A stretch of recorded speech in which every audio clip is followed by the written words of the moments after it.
Hi everyone, it's me Guni and you guys are watching on Learning for Life. Well, जैसे कि आप सब लोगों को पता है, we have started chapter number 7 chemistry class 9th ICSE study of gas laws. In the previous video, we did about the introduction and the behavior and characteristic properties of the gases. We studied about, let me give you a brief about the last session. तो हमने study किया था composition of gases. Gases have neither a fixed volume nor a fixed shape. Then we talked about gases exert pressure in all directions. We talked about gases are highly compressible. We talked about gases are highly expansible, how you can compress or expand gas. We talked about gases have low density. And the other two things which we did was diffusion, and gases can be liquefied, that they can be turned into liquid. So that's it about the previous lecture. It was a short lecture, introductory lecture, and hence today we are in the second part of the lecture, and we are going to study molecular motion, relationship of temperature, pressure and volume. अगर बात करी जाए इन चीज़ों के बारे में, तो relationship temperature, pressure और वॉल्यूम के बीच का रिलेशनशिप हम पढ़ने लगे हैं आज। तो जो काइनेटिक मॉडल है, बेसिकली जो काइनेटिक थ्योरी है हमारी, एटॉमिक काइनेटिक थ्योरी, उसमें क्या हो रहा है, पार्टिकल्स, एक सब्सटेंस के जो मॉलिक्यूल्स होते हैं वो कॉन्स्टेंटली, मैंने जैसे आपको लास्ट लेक्चर में भी बताया था, that they revolve around, they move, randomly move करते रहते हैं इन ऑल डायरेक्शंस। तो एवरेज काइनेटिक एनर्जी क्या है? The average kinetic energy of particle is directly proportion to its absolute temperature. जैसे कि मैंने लास्ट लेक्चर में भी बताया था, अगर टेम्परेचर इंक्रीज होगा काइनेटिक एनर्जी इंक्रीज होगी, अगर टेम्परेचर डिक्रीज होगा तो काइनेटिक एनर्जी भी डिक्रीज होगी। हेंस काइनेटिक एनर्जी एक पार्टिकल की डायरेक्टली प्रोपोर्शनल है कि अगर एक बढ़ेगी तो दूसरा भी बढ़ेगा, एक कम होगी तो दूसरा भी कम होगा विद टेम्परेचर, राइट। अब बात करते हैं, वही बात यहाँ पे जो मैंने अभी आपको बताई है वही लिखी हुई है, the temperature increases, molecular motion increases. When temperature decreases, molecular motion also decreases. Now this suggests that when temperature is zero, the molecular motion ceases. Means जब देखो टेम्परेचर बढ़ रहा है मॉलिक्यूलर मोशन बढ़ रहा है, टेम्परेचर घट रहा है मॉलिक्यूलर मोशन घट रहा है। तो लेकिन अगर टेम्परेचर ही ज़ीरो कर देंगे तो मॉलिक्यूलर मोशन भी ज़ीरो होगा। ऐसा एक कंसेप्ट है that is known as Kelvin scale पे, जिसे हम कहते हैं एब्सोल्यूट ज़ीरो। ये बिल्कुल थ्योरेटिकल कंसेप्ट है। एंड जैसे हम बोलते हैं इन चीज़ों के बारे में कि अगर तुम्हारा दिस इज राइट। सो बस यही बात मैंने आपको बताई है कि एक ऐसा कि केल्विन स्केल के टेम्परेचर के हिसाब से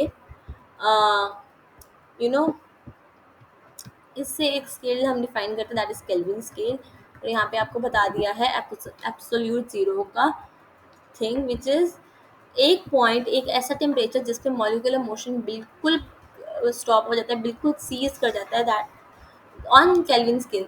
ये टेम्परेचर केल्विन स्केल का लिया गया है -273 डिग्री।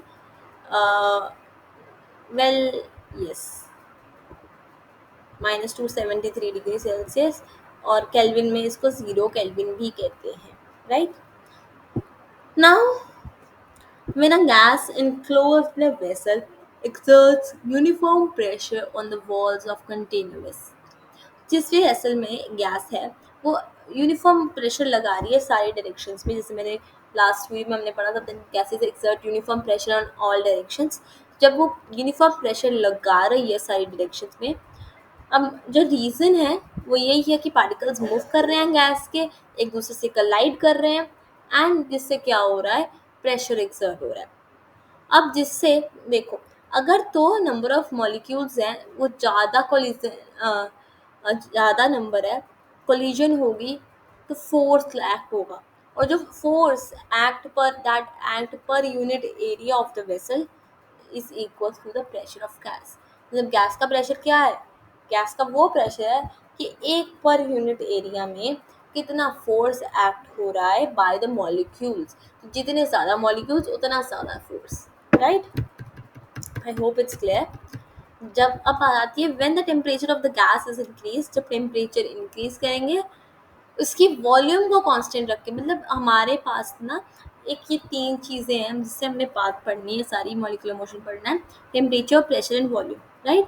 तो अगर हम टेम्परेचर को इंक्रीज करेंगे जबकि वॉल्यूम हमारी कांस्टेंट रहेगी, वॉल्यूम नहीं चेंज होगी, जो average kinetic energy of speed है वो मॉलिक्यूल्स की वो भी इंक्रीज होगी, ये हमें पता है। अब जब वो मॉलिक्यूल्स ज़्यादा ज़ोर से वॉल से स्ट्राइक करेंगे, उनकी जो मोमेंटम इंक्रीज होगा, उनकी वेलोसिटी इंक्रीज होगी, और वो पार्टिकल्स का रेट कलीजन करने का ज़्यादा तेज़ी से बचने शुरू हो जाएंगे, वो इंक्रीज होगा। अब इससे क्या होगा, जो फोर्स एक्सर्ट होगा on the walls, the pressure exert होगा वो इंक्रीज हो जाएगा। सो temperature increases, pressure increases on keeping the volume constant. ऐसे ही अ, अगर हम एक वॉल को जो कंटेनर की है उसे मूवेबल कर दें, मूव करवाना शुरू कर दें, इंक्रीज जब प्रेशर होगा, the wall is pushed back and gas expends. अब क्या होगा कि अब हमने टेम्परेचर सेम रखा, हमने वॉल्यूम इंक्रीज कराई है, तो जैसे मॉलिक्यूलर मोशन के साथ वॉल्यूम इंक्रीज होगी, ये बात यहाँ पे बताई गई है। Now the main topic, the gas laws, the behaviour of gas, known condition, under known condition, उनके बिहेवियर गैस का, ये तीन नोन कंडीशंस में वॉल्यूम, प्रेशर, टेम्परेचर, ये तीनों चीज़ें किससे पता लग रही हैं, गैस लॉज से, राइट। अब standard variables for gas laws, volume V, pressure P, temperature T। अब क्या है, जो सारी गैसेज है वो फिजिकली सेम बिहेवियर करती हैं, लाइक एक्सपैंड करती हैं, कंट्रैक्ट करती है इक्वली प्रेशर और टेम्परेचर बढ़ाने में। अब जब एक मास ऑफ गैस है वो एक या दूसरे वेरिएबल में चेंज लाती है, लाइक या वॉल्यूम में चेंज ला रही है, या प्रेशर में ला रही है, या टेम्परेचर में ला रही है, तो ये रिजल्ट करता है कि बाकी रिमेनिंग वेरिएबल में भी चेंज आता है। ओके, तो लाइक अगर प्रेशर और वॉल्यूम में चेंज आ रहा है तो टेम्परेचर में भी चेंज आएगा, that is what it is given here. अब वॉल्यूम होती क्या है, a volume of a gas is the space occupied by the gas. ये तो बहुत छोटे बच्चों वाली बात है कि वॉल्यूम क्या है, वो स्पेस जो गैस एक ऑक्यूपाई करती है उसको वॉल्यूम कहते हैं। The space occupied by gas is equal to the volume of its container, जैसे कि मैंने लास्ट वीडियो में भी बताया था कि जो कि कंटेनर की वॉल्यूम है वही गैस की वॉल्यूम बन जाती है। अब वॉल्यूम की यूनिट्स की बात करते हैं। वॉल्यूम वैसे तो मीटर क्यूब में, क्यूबिक मीटर में होती है, बाकी आपके पास क्यूबिक सेंटीमीटर भी है, मिलीमीटर भी है, क्यूबिक डेसीमीटर भी है और लीटर भी, ये सारे यूनिट्स हैं फॉर वॉल्यूम। अब इसके हम रिलेशनशिप भी देख लेते हैं वॉल्यूम का, यूनिट्स के रिलेशनशिप। तो एक मीटर क्यूब में है 1000 डेसीमीटर क्यूब, एंड उस वो इक्वल है 1000 लीटर्स के, मतलब 1 litre is equal to 1000 ml, and which is equal to 1000 centimetre cube. ये रिलेशंस बहुत इंपॉर्टेंट है, आगे भी यूज़ करने हैं आप लोगों ने, तो make sure you learn these relationships. Okay, yes. Pressure की बात करते हैं। वो pressure is that force that gas exerts per unit area on the walls of the container। ये हमने अभी पीछे अभी कुछ देर पहले ही बात की है कि प्रेशर वो फोर्स है जो गैस के मॉलिक्यूल्स कंटेनर की वॉल्स के ऊपर लगाते हैं। Our planet is surrounded by a thick blanket of air known as atmosphere। ये हम सबको पता है कि हमारी अर्थ को एक थिक ब्लैंकेट से सराउंड किया गया है, दैट इज एटमॉस्फेयर। अब वो प्रेशर जो एयर एक्सर्ट करती है on the surface of earth, जो अर्थ के ऊपर अर्थ की एयर की वजह से प्रेशर है, that is known as atmospheric pressure. I hope कि ये टर्म आपने फिजिक्स में भी सुनी होगी इन द प्रेशर चैप्टर, जिसका अगर आप याद करेंगे तो जिसका फॉर्मूला है टॉर, यूनिट है टॉर। Okay, yes. तो standard pressure of one atmosphere, ये 180 m, right, one atmospheric pressure. So 180 m is defined as the pressure exerted by 76 centimeter of mercury at 0 degree Celsius at standard gravity of 9.8 meter per second square. ये आपको acids learn करना है। These are the normal conditions, like 76 mm of mercury is the pressure, 0 degree Celsius is the temperature, and the volume, guess the volume upon here.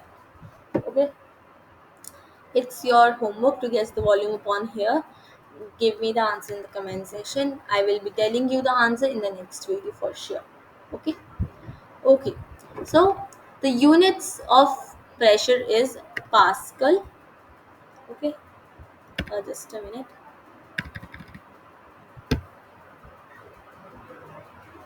Okay, yes. So the unit of pressure is Pascal, and Pascal is defined as the pressure exerted when one force of 1 Newton, when force of 1 Newton acts on area of 1 meter square. It is also known as Newton per meter square, which is Pascal. अब इनका कौन से pressure है, units है pressure के? Pascal, atmosphere, centimetre, millimetre and Tor.